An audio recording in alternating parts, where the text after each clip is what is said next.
The chair would like to recognize Senior Deputy Speaker Don Gonzales. Thank you, Mr. Chairman.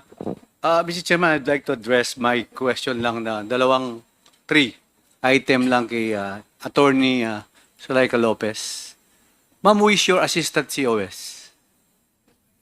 Who is your Assistant Chief of Staff po, ma'am? The Assistant Chief of Staff is Mr. Lemuel Ortonio, Your Honor, Mr. Chair. Sino po ang pumipirma sa travel order ni tawag dito, si Lopez, si Ordoña? Nasa abroad. Ano pangalan nun? Ako po Hindi, yun. yung si, pangalan nito? Sino nasa abroad? Hindi. Sino pumipirma sa mga travel order ng office?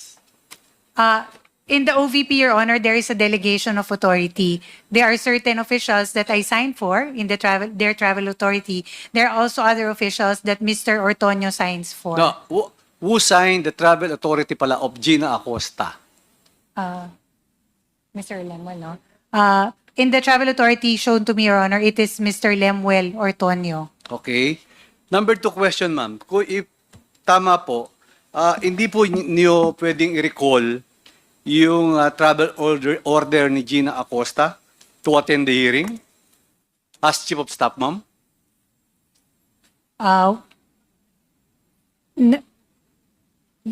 Anong date na kay Gina? Ikaw ma'am ang Chief of Staff, di ba? Yes, that is correct. No, I was also asking Director Lin kung anong dates po siya yung covered ng travel authority. Okay. We will consider, Your Honor. We will consider. No, you just answer my question, ma'am. If yes, you can recall the travel order of Miss Acosta, ma'am. You are the boss. I was not the person, Your Honor, who issued the travel authority. Precisely po. Yes, So but we meaning will- to say, if you cannot answer, they're not really using the travels. Umiiwas lang po sa pag-attend nitong hearing na to. Tama ho ba? Your Honor, like I mentioned earlier, kakabalik ko lang ho. I will have to study and look into the matter. Okay, I have 2 questions. Number 1, kung yes, you can recall the travel authority of Ma'am Gina Acosta. And number 2, kung hindi, iniiwasan lang po umattend dito sa ating hearing ng good government. Tama ho ba, Ms.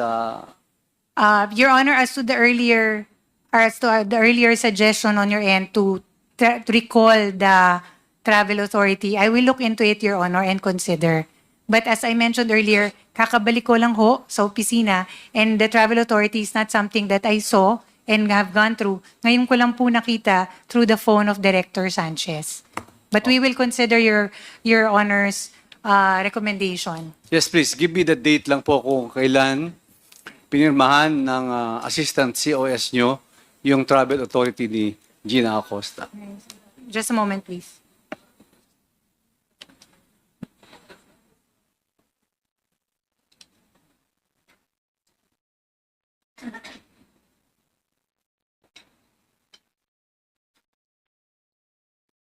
Your Honor, the document indicates that it was signed November 14, 2024. Your Honor. Mr. Chair. Saan po siya nagpunta, ma'am? Si Ms. Gina Acosta po. Opo. Wait, just a moment. Can you please?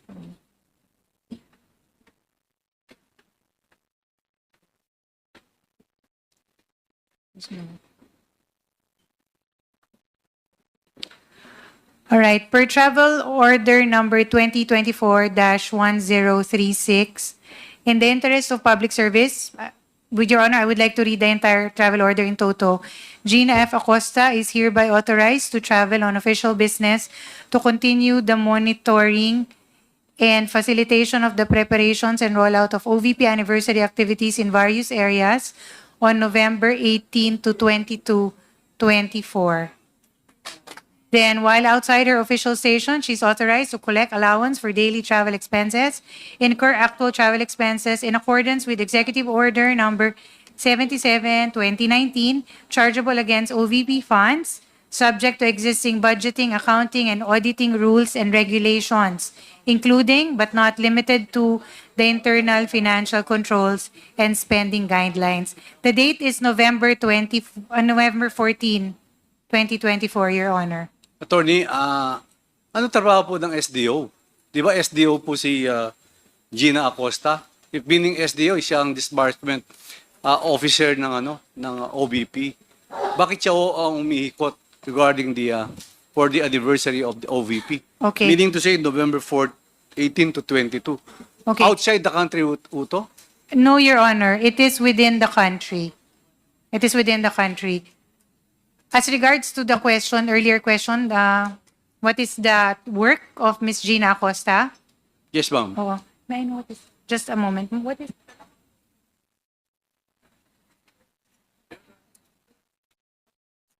Okay. Your Honor, Ms. Gina Acosta is a Vice Presidential Officer 6, Staff 6 of the OVP. And as such, apart from being an SDO, she is also responsible for, she has also other tasks and functions, Your Honor. So she's concurrent. So is staff 6 and then she's an SDO also. Concurrent siya. Office of the Vice President. and then I understand SDO. the SDO is a mere, as a designation only, Your Honor. She is VPSO, that is her position title. Okay, thank you. Pero, ma'am, pwedeng ma-recall mo yung travel order niya para mag-attend siya sa next hearing, si Ms. Gina Acosta. Okay, we will consider, Your Honor, the recommendation. Thank you, Mr. Chairman. Thank you also. Thank you. Just point of clarification lang. Yes, DS. Sorry, Suarez. with the indulgence of Congresswoman Luistro. Kailan po ba yung anniversary celebration? The exact date for the OVP 89th anniversary, Your Honor, is November 15, last November 15. However, in celebration of that particular anniversary, we have actually, just a moment, month-long? Ilang weeks? Month-long series of activities, Your Honor, as confirmed by a Director for Operations. So your anniversary is on the 15th. November 15th, yes. That was 5 days ago. That is correct. Correct, right? Yes. You knew about this hearing. When did we, Comsec, when was our last hearing? November 11. So that was 9 days ago. We're November 20 now. So in between that time, it's impossible. It is humanely impossible for the second highest office in the land not to know about the hearing on good government. So, and you've already celebrated. You said the celebration was on the 15th. That is correct, Your Yes, Honor. and from what I understand, I think on a memo that was released by the Office of the Vice President, the celebrations are supposed to be simple. That is correct, right? That is true, Your Honor. So how can you have a simple celebration that will last a month? Your Honor, So this- you're saying you're celebrating the anniversary of an office from November 15 to December 15? Your Honor, when we say celebration, we simply mean the rollout of projects and activities across the country, Your Honor, in our various satellite offices. In most cases, the Vice President will be present also to celebrate with the satellite offices. Okay, yeah. So I It is understand. simple, actually. It's a simple Yeah, program. I Your Honor. understand that, but you know what? It's not a legitimate reason for number one. It is special disbursement officer. An SDO doesn't supervise over events. I would expect the chief of staff to supervise over events. I would expect maybe an executive assistant to supervise over events. But why a special disbursement officer whose primary focus is money, finance, supervising over preparations for events? Is Gina Acosta an event specialist?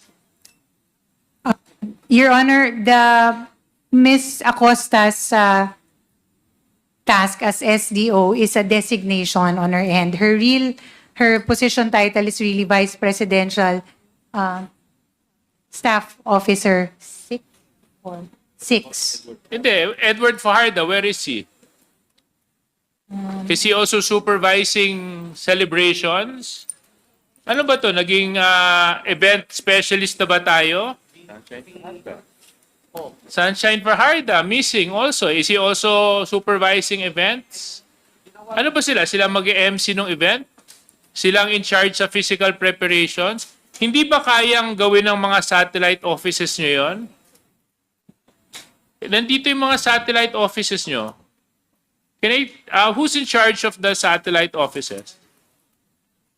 Yeah. You cannot handle an anniversary preparation? It's yes or no. Can you handle an anniversary preparation? Can you handle the rollout of programs? Yes, Mr. Chair. There you go, Attorney Lopez. They can. They do it. Do you do it in a regular basis? Do you do it in a regular basis? Yes, Mr. Chair. So why supervise? Again, for the record, Your Honor, I only saw the travel authorities Anyway, yeah. right So, now. Mr. Chair, can you just do me a favor, Attorney Lopez, with the indulgence of Congressman Gonzales? Tawagan mo nga. Sigurado naman akong sasagot sa iyo yan. Ikaw ang chief of staff eh. I will just try to reach out, Your Honor. I already asked her to do that a few minutes ago, Mr. Chair. Ha? I already asked her an hour ago to contact his the vice. Baka nasa ibang assistant, planeta eh. Anyway, so sorry for my statement. Respectfully, Congressman Gonzales. respectfully, Your Honor, Mr. Chair, I can only really reach out if he does not want to get in touch or revert. I cannot force Mr. Ortonio. But I already texted him. Your Honor. Mr. Chairman, if I may, sabi mo yung anniversary ng OVP's November 15, at sabi mo dun sa letter of authority to travel, is for the preparation of the OVP anniversary. So, ang date po ng authority niya is November 18 to 22.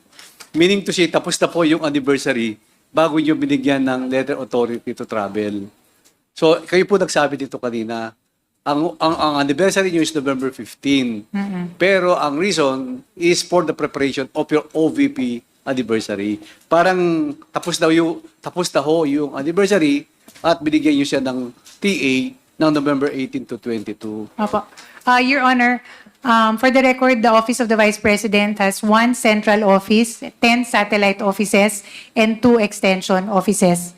There are a series also of activities happening in various locations, but it does not all happen in one day. To give time to the Vice President to participate in the activities of the satellite offices. That is why, Your Honor, it was scheduled month-long.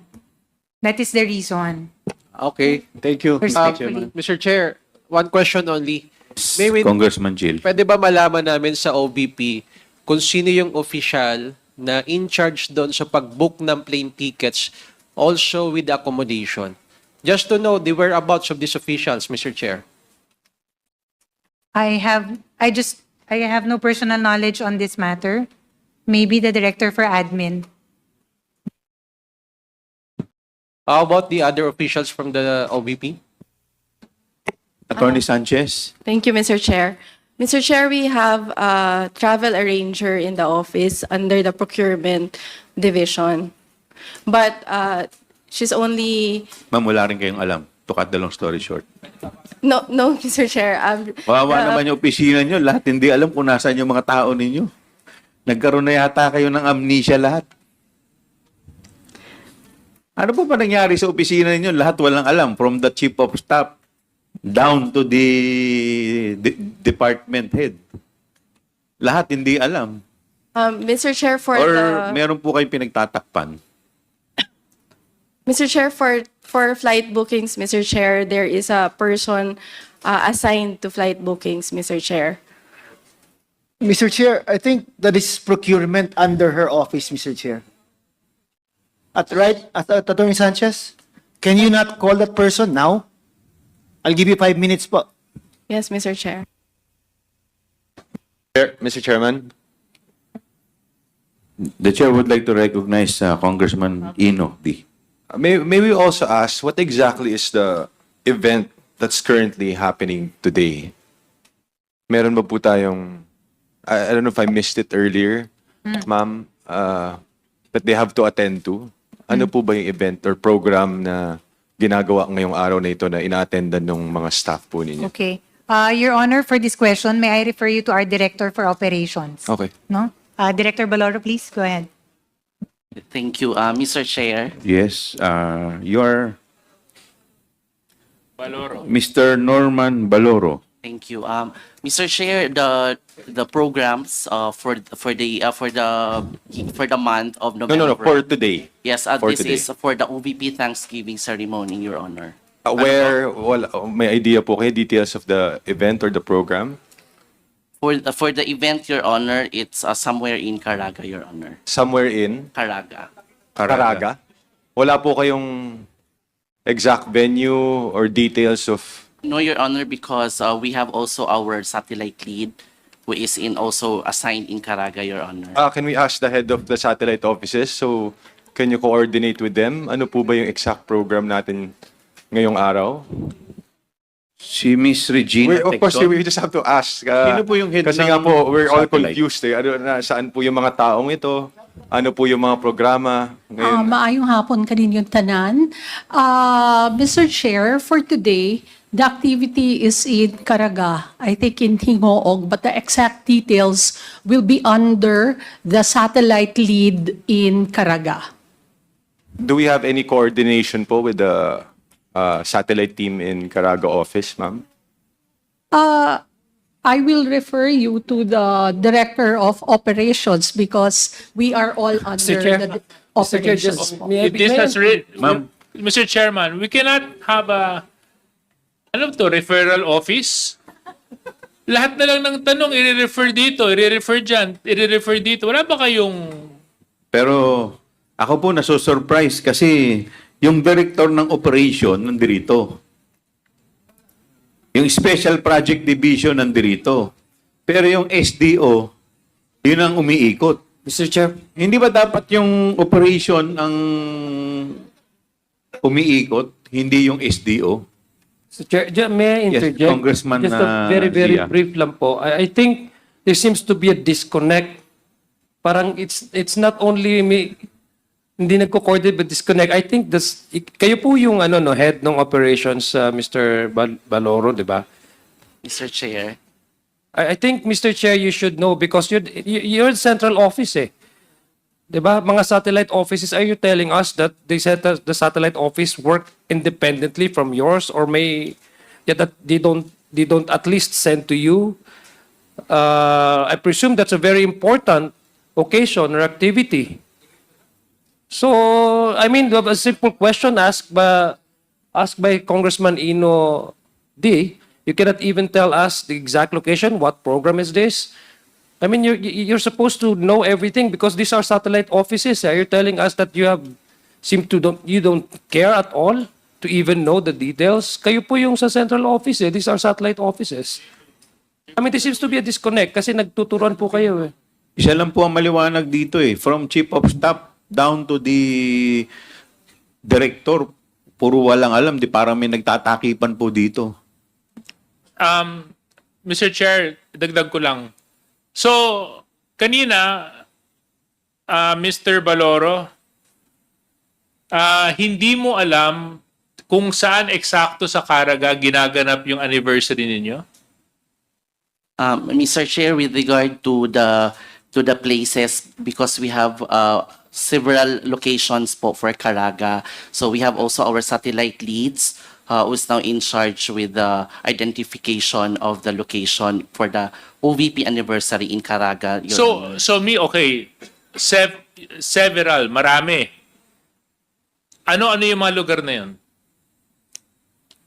With regard to you, that with honor, may I also have a time for me to call with our satellite lead? Alam mo, nagloloko na tayo dito eh. Sa totoo lang, kung meron man nagtataka kung bakit nabawasan yung budget ng OVP, ito naging dahilan eh. Your Kasi Honor. hindi nyo may paliwanag, simpleng activity ninyo. You can't even say for a certain fact kung nasaan. Sasabihin nyo maraming activities somewhere in Caraga, tapos hindi nyo man lang masabi kung saan. Anong klaseng celebration yun? Sobrang laki ba ng opisina ninyo na kaya nyong sabay-sabayin lahat ng barangay, lahat ng bayan sa Caraga Region?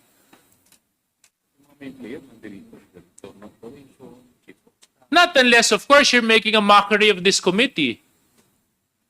Mr. Baluro. Your Honor. Hold on. Are you making mockery of this committee, Mr. Baluro? No, Your Honor. Okay, so if no, then treat us with respect. Where are you celebrating the activities of your celebration today? You are head. Caraga, Your Honor. Where there? Do you know how big the Caraga region is? For my personal knowledge, Your Honor, no.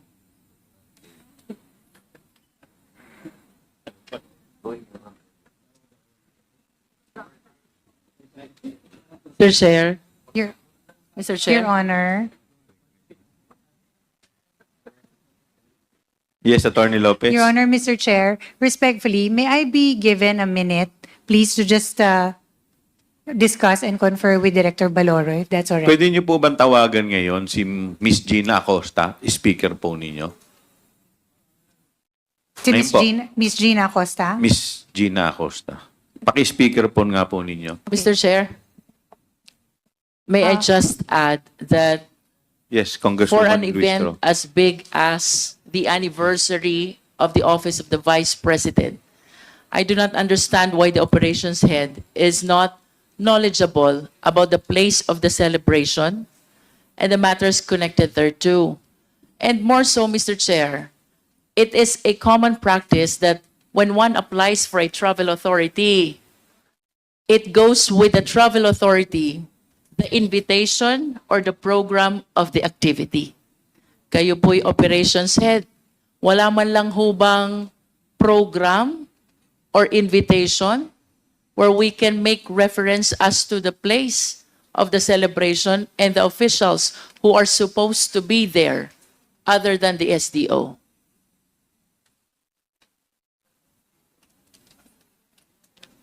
Your Honor, for the 2024 Thanksgiving activities, Your Honor, I just learned that Is it Thanksgiving or anniversary? Thanksgiving anniversary. It's in line with the OVP anniversary, Your Honor. The title of our program, Your Honor, is Thanksgiving. Thanksgiving anniversary celebration of OVP. And Thanksgiving activity, and Your it Honor. ranges for one whole week. Yes, Your Honor. Can you up- please cite again the inclusive period for that celebration? Yes, Your Honor, from after our event on November 15, that is the 89th anniversary of the OVP. Right after that, we have our scheduled for the OVP Thanksgiving activities for all the 10 satellite offices, Your Honor. Sandali po, ang pinag-uusapan muna po natin is celebration today. Today, Your Honor, is the OVP Thanksgiving in Caraga, Your Honor. And where in Caraga is it being celebrated? It is simultaneously celebrated in, I've learned now, Your Honor, in our three municipalities. It's one city, Your Honor. It's in Hingoog, Magallanes, and Butuan City, Your Honor. And why did you not seek for an excuse when you are the operation head and you're supposed to be the first person who's to attend that celebration? Your Honor, because I went to Panay and Negros Islands already, Your Honor, last week. This is in it's municipality of Malay and municipality of Macataw in Aklan. So the reason why, Your Honor, for me to have a rest, Your Honor, my time also in the central office to sign few documents with regard to the medical and burial assistance. So the reason why, Your Honor, I need also to. And how about the program and the invitation which are supposed to justify the travel authority of your SDO? Your Honor, with regard to the SDO, Your Honor, is I am the one who signing. I'm not the one who signed the document, Your Honor. Yes, I understand, but as an operation head, you're supposed to receive as well. Di ba? A copy of the program and the invitation because you're the focal person. In terms of field operation, am I correct? Yes, but Your Honor, with regard to Hindi ka ba nila inimbita? for Caraga, Your Honor. As operation head, you're supposed to be invited. Tama po ba ako? As part of my job, Your Honor. I wish to see the copy of the invitation and the program. Would you like to produce them today? Your Honor, with regard to my, Your Honor, with regard to my travel order, I'll provide the committee, Your Honor. Which travel order are you referring to, Mr.? For the schedules of the Thanksgiving activities, Your Honor. What we are discussing today are the activities where the SDO is supposed to be present as provided in her travel authority. I do not understand why in her travel authority, the documents which are supposed to accompany them, the program and the invitation, were not mentioned by Attorney Zulaika and Attorney Sanchez. Your Honor, I don't have the knowledge, Your Honor, with regard to the travel order of our SDO, Your Honor, because I am not the signing authority, Your Honor. But do you have a knowledge in as far as the existence of this program and invitations are concerned? With regard to the OVP Thanksgiving for Caraga, Your Honor, yes. You have. With regard to, Your Honor, with regard Do you have to copies? Thanksgiving. Do you have copies? With regard to the executive brief, Your Honor, I have. Can you please share it to the committee? The invitation and the program for the Thanksgiving anniversary celebration in Caraga, Yes, Your Honor. where your SDO is supposed to be present. With regard to the presence of our SDO, Your Honor, I cannot give you. Because with that is the doc- justification provided in the travel authority. So I suppose that he's there attending the activity. Your Honor, I can only provide you, Your Honor, the executive brief of the program of the Thanksgiving in Caraga, Your Honor. Mr. Chair, can we please direct our secretariat to solicit the copy of the program of activity as well as the invitation, Mr. Chair?